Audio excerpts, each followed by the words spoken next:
Good morning and welcome back to 10-Minute English Cafe. It is Tuesday, June 23rd, 2026, and I have a very real cafe problem today. I can already hear the drama in your voice. The menu split me in two directions: cheap breakfast sandwich or the fancy yogurt bowl with berries. That is not a small decision. That is a personality test with a spoon. Exactly. Today's keyword is split, spelled S-P-L-I-T. I like it. One word, many tiny life decisions. A split can be a division, a break, or a moment when people go in different directions. Like half the table orders fries and half pretends to be healthy. That is almost our first news story. We will talk about diners choosing either value or premium restaurants. So my lunch budget is now an economics lesson. Then we move to entertainment. The Michael movie has become the highest-grossing music biopic in history. A movie record that sounds like a stadium announcement. And finally, we visit Geelong Gallery in Australia, where a major Monet show marks 100 years since his death. From fries to box office to impressionist paintings, that's a proper cafe table. Before we begin, if you're new here, we turn real news into natural English conversation every day. And we keep the words useful, not textbook dusty. If that helps your listening practice, please subscribe and join us for 10 minutes. Bring coffee, or tea, or the fancy yogurt bowl. Now let's start with the restaurant split. Lead the way. Barron's reported on a consumer edge outlook showing that restaurant spending is not simply collapsing. That already sounds different from the usual everything is too expensive headline. Right. The bigger idea is fragmentation. Diners are going toward value on one side and premium experiences on the other. So people are not just eating out less, they're choosing more sharply. Exactly. Some customers trade down, meaning they choose cheaper options or deals. That is me when I see a combo meal and suddenly feel financially responsible. It does.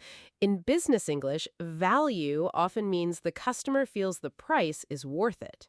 Not just cheap, but cheap enough and satisfying enough. Yes. On the other side, some customers trade up. They pay more for something that feels fresher, better, or more special. That's the I deserve a good lunch today lane. Cava is a strong example in the article.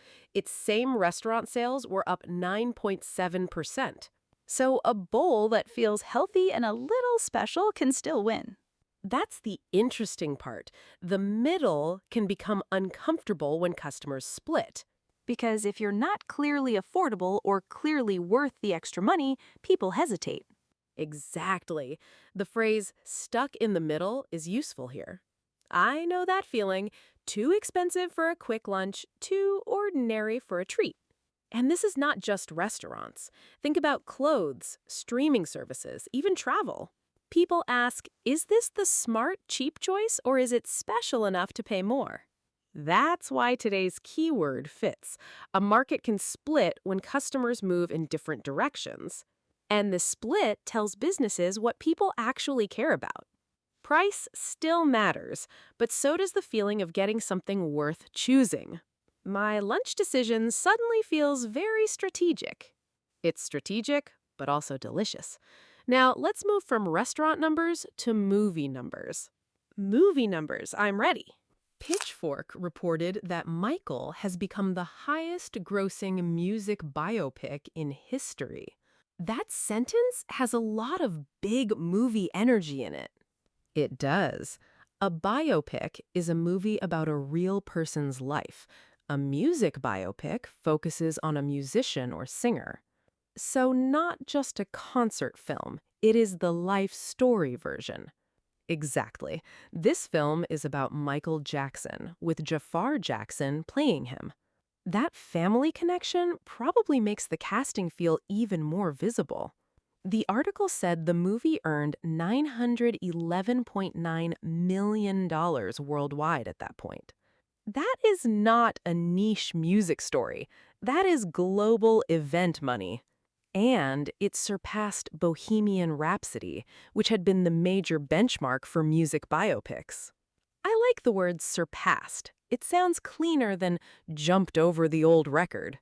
Yes, to surpass something means to go beyond it, often in performance, sales, or achievement. Useful for sports, business, test scores, and apparently moon-sized movie totals. Another key phrase is box office record. Box office means ticket sales, not a literal box in an office. English really does enjoy confusing furniture with money. It does, but in entertainment news, box office is the language of scale. It tells us how many people actually showed up, not just how loud the online conversation was. Exactly. The record also shows a split in attention. Critics may discuss quality, but audiences can still create huge numbers. That's a good point. A movie can be debated and still become massive. For our script, we don't need to review the movie. The news is the benchmark changing. So the lesson is less, was it good, and more, how do we talk about records? Right. Highest grossing, worldwide, surpass, benchmark, box office record. Those are words you can use beyond movies. Exactly. Products, tours, and companies can all set or surpass benchmarks. And now I will hear box office and not imagine someone selling tickets from a filing cabinet. Progress. Now let's slow down and move to art. I'm ready for a quieter kind of record. Our final story takes us to a regional gallery in Australia. I like when the last story changes the room temperature. A report says the gallery's major Monet show marks 100 years since the artist's death. That sounds calmer, but also kind of grand. The official page says the exhibition runs from June 20th to October 11th. So it is not a one-weekend event. It is a full cultural season. Exactly. The official page says the show spans 5 galleries and includes more than 70 paintings. 5 galleries sounds like the kind of show you plan lunch afterward. The news list notes that the show includes 8 important works by Monet. That's a serious arrival for a regional gallery.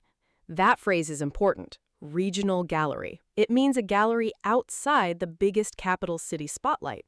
So part of the surprise is the location, not only the paintings. Yes, big art shows often make people think of Paris, London, New York, or major national museums. But here, a different city becomes the center of attention. That connects to our keyword again. Cultural attention can split away from only the usual places. I like that. The map of culture gets wider. And the timing matters. Marking 100 years since Monet's death gives the exhibition a clear reason to exist now. It's not just, here are some beautiful paintings. It's, here is a moment to look again. Exactly. For English learners, mark 100 years since is a useful phrase. Like, the museum marks 50 years since the first exhibition. Perfect. And major show is a simple phrase for a large exhibition with important works. I also like that art news can still feel practical. It teaches travel words, date words, and how to talk about plans. Yes, you can say, I want to see that show, or it runs until October. Suddenly, Impressionism is also calendar English. That's the cafe version of art history. A very useful version, honestly. So today's keyword was split. And it showed up in more places than I expected. In restaurants, customers split between affordable value and more premium experiences. Basically save money or make the meal feel worth it. In movies, Michael changed the record book for music biopics and reminded us how box office attention can split from critical debate. A huge number can become the story by itself. And in art, a major Monet show in Geelong showed how cultural attention can spread beyond the obvious big cities. The map gets a little bigger. I like that ending. Here is today's question. Which split is most interesting to you? Option A is the restaurant split between affordable and special. Option B is the movie split between debate and massive box office success. Option C is the culture split that brings major art to regional places. Tell us in the comments. And if this conversation helped your English, please like, subscribe, and come back tomorrow. I am choosing A, emotionally, B, dramatically, and C, because I want a museum day. That is a very balanced split. See you next time. Until tomorrow.